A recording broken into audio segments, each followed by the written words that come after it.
Hello friends, ये हमारी science playlist की वीडियो नंबर 2 है जिसमें हम चैप्टर नंबर 16 डिस्कस करने वाले हैं जिसका नाम है मैनेजमेंट ऑफ नेचुरल रिसोर्सेज। अगर आपको ये वीडियो पसंद आए तो please like share and subscribe करिए।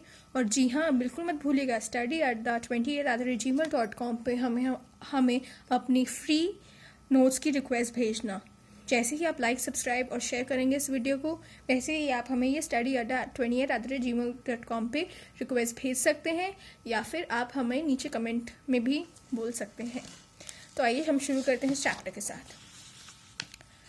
सबसे पहला चीज़ जो हम डिस्कस करेंगे इस चैप्टर में वो है about natural resources. Now natural resources are resources which are available in the nature.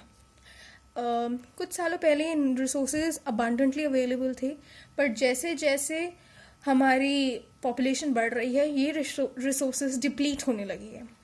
तो कुछ नेचुरल रिसोर्सेज हम उनके बारे में डिस्कस करते हैं। जैसे सबसे पहला नेचुरल रिसोर्स के बारे में हम डिस्कस करेंगे, उसका नाम है कोल। हम सब जानते हैं कोल यानी कि कोयला। ये काले रंग का होता है। Basically it's made up of carbon. ये कार्बन कॉम्पोजिशन से बनता है। ये कोल हमें इलेक्ट्रिसिटी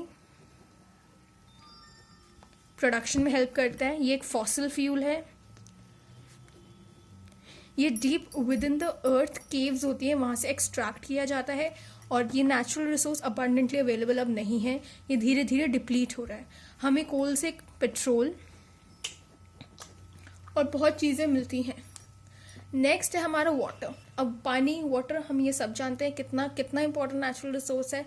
ये हमारे घर में बर्तन धोने के काम आता है, कपड़े धोने के काम आता है, पीने के काम आता है। ये हमें इलेक्ट्रिसिटी प्रोड्यूस करता है और बहुत कुछ। अब हमारा थर्ड नेचुरल रिसोर्स जिसके बारे में हम बात करने वाले हैं वो है ट्री। ट्री हमें क्या प्रोवाइड करता है? हमें O2 प्रोवाइड करता है जिससे हम लोग ब्रीथ कर सकते हैं। ये गंदा CO2 लेके फोटोसिंथेसिस करके ओजोन से गंदी गैस अर्थ से गंदी गैस हटा देता है। ट्री सॉइल इरोजन भी प्रिवेंट करता है। हमें शैडो या छाएं देता है और बहुत कुछ। सो धीरे धीरे देखा जा रहा है कि जैसे जैसे पॉपुलेशन बढ़ती है ये नेचुरल रिसोर्स डिप्लीट कर रहे हैं।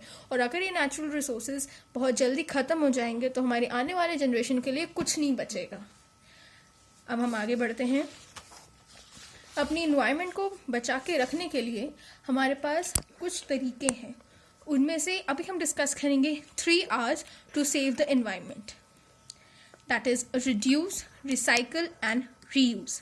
रिड्यूस, बहुत बारी हमने देखा है कि हम लोग कहीं बाहर जा रहे हैं तो हम अपनी इलेक्ट्रिसिटी ऑन छोड़ जाते हैं, यानी कि फैंस लाइट्स ऑन रहती है और हमें कोई फ़र्क नहीं पड़ता। कभी कभी तो टैप्स बहते ही रहते हैं। जब हम सुबह ब्रश करते हैं टैप खोल देते हैं और ब्रश करते रहते हैं। This all leads to the wastage of natural resources which is very harmful for the environment. Hence, we should reduce and efficiently use the natural resources which are available. Next is the recycle option. हम जो हमारे old plastic bottles होते हैं हम उन्हें एक तरीके से रिसाइकल एंड रीयूज़ कर सकते हैं। अगर हम उनका DIY यानी कि do it your self crafts करें उन पे, तो हम उनसे कंटेनर्स, गार्डन के लिए स्मॉल पॉट्स एक्सेट्रा बना सकते हैं। पेपर, हम पेपर इतना वेस्ट करते हैं, हम ये भूल जाते हैं कि जो हमारा पेपर है ये हमें ट्रीज से मिलता है। और जैसे जैसे हम ट्रीज कम करते रहेंगे सॉइल इरोशन बढ़ेगी, ऑक्सीजन की कमी होकर नेचर इतना हार्म हो जाएगा हम ह्यूमन से कि आगे नेचर फिर हमें हार्म करेगा। मेटल, जो भी वेस्ट स्क्रैप मेटल होता है हम ऐसे फेंक देते हैं, हम उसको रिसाइकल करवा सकते हैं और रीयूज कर सकते हैं। नेक्स्ट हमारा आता है रीयूज।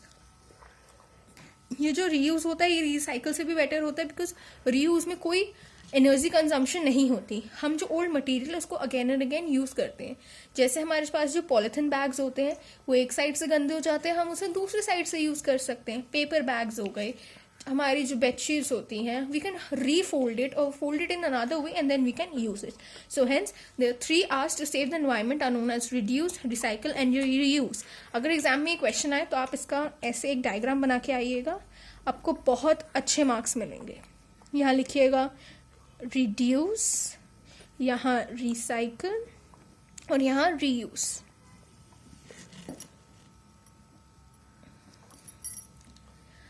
अब एक क्वेश्चन जो जनरली आस्क किया जाता है और बहुत इंपॉर्टेंट क्वेश्चन है वो ये है, what is sustainable development. Now, sustainable development is defined as the efficient use of available resources so that the future generation has something to use.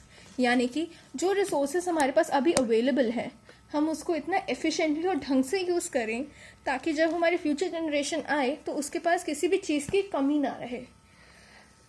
तो इस चीज़ को करते रहने के लिए एक चिपकू मूवमेंट आई थी जिसमें जो फार्मर्स एक विलेज के थे उन लोगों ने उस ट्री को हग कर लिया था ताकि कोई उसको काट ना पाए.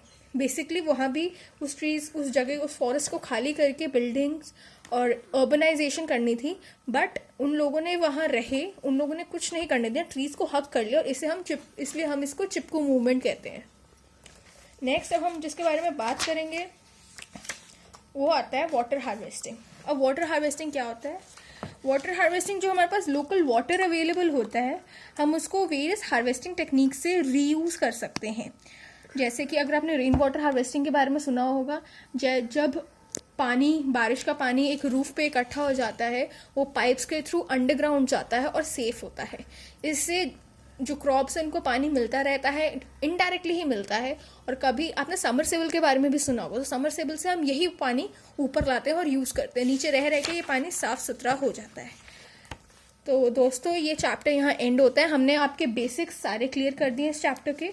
अगर आपको कोई भी डाउट हो या आपको कोई भी नोट्स चाहिए तो आप हमें ईमेल कर सकते हैं study28@gmail.com पे. हम आपको फ्री ऑफ कॉस्ट सारे नोट्स देंगे. अगर आपको ये अच्छी लगी हो वीडियो तो प्लीज़ लाइक एंड शेयर करें और इसे हमारे चैनल को सब्सक्राइब करें ताकि आपको अपडेट्स मिलती रहे हमें कब कौन सी वीडियोस अपलोड कर रहे हैं. धन्यवाद.